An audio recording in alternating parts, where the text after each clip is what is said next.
This video will go over confidence intervals for two averages using the TI-83 and 84 calculator. They work the same way, the TI-89 and GeoGebra. So I'm going to start this problem that's comparing these two batteries, Energex and Durables. I have the information on the side here. The first group has an average of 10 with a standard deviation of 2, 101 samples. The second group has an average of 9.5 with a standard deviation of 2.5 hours, and that's also for 101 samples. And it says create a 90% confidence interval for the difference. Whenever I'm working with more than one group, it's a really good idea to label these things out, because my calculator is going to make a confidence interval for the difference of the first group minus the second group. And just some pre-notes for how this comparison is going to work. If I end up with a negative, so both a negative value for the low and the high of my interval, that tells me my second number is bigger. To get a negative number, you have to have small minus large. So if I have a negative, that tells me that my first average is smaller than my second average. If the interval is positive, this tells me the first average is bigger than the second average. And if I have a little mixed action with a negative and a positive, this tells me the results are inconclusive.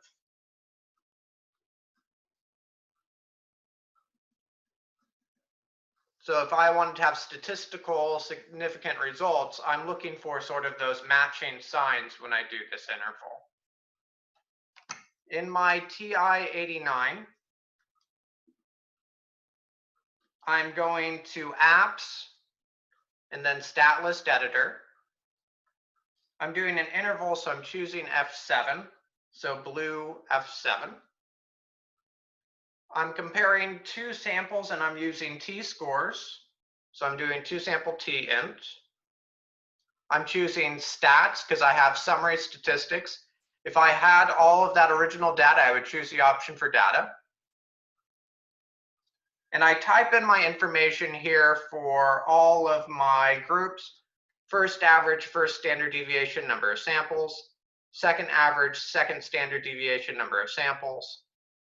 As always, I have to type in my confidence level as a decimal.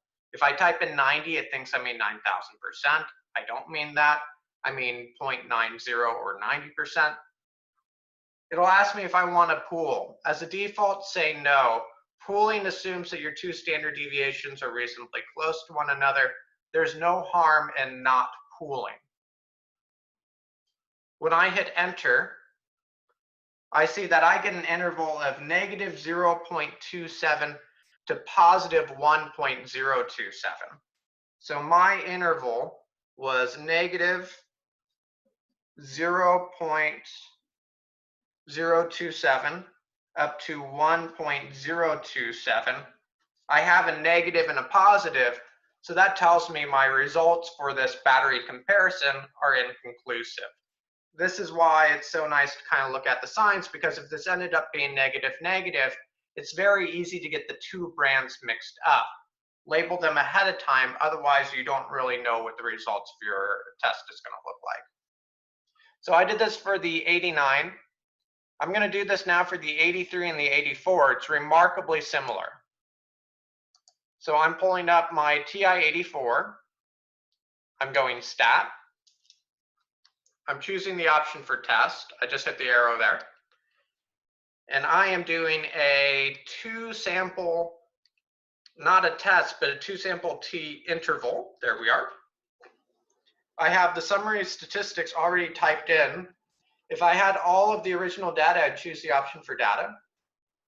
It asks me if I want to pool. Functionally, there's no difference, so I often just say no. And I calculate. And again, this gives me a low of negative 0.0226 and a positive of 1.0226. You're looking for either negative or positive if there's a difference. If you have a negative positive thing going on, it tells you that the results are inconclusive and there's no statistical evidence of a difference yet. Let's look at GeoGebra. GeoGebra has all of this stuff in the probability tab. So I open it up, I go into probability on the right,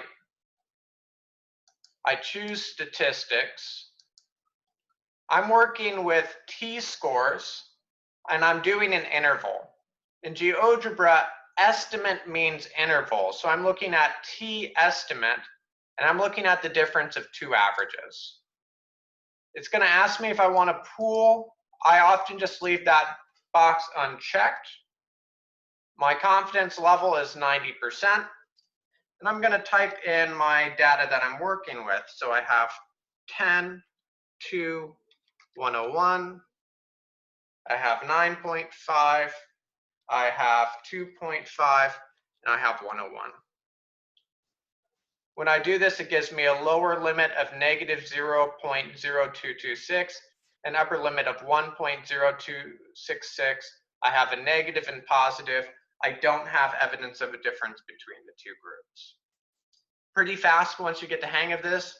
It is a whole set of new language that you're kind of learning as you're going through this.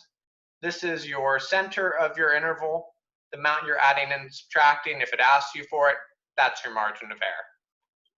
We're going to look at another way of comparing two averages. This is for assuming the two groups are independent, but sometimes you'll end up with data that's linked together. So for example, if you have before and after times for the same individuals, that's called matched pair or linked data. And that has a slightly different approach. Again, we'll look at that in another video.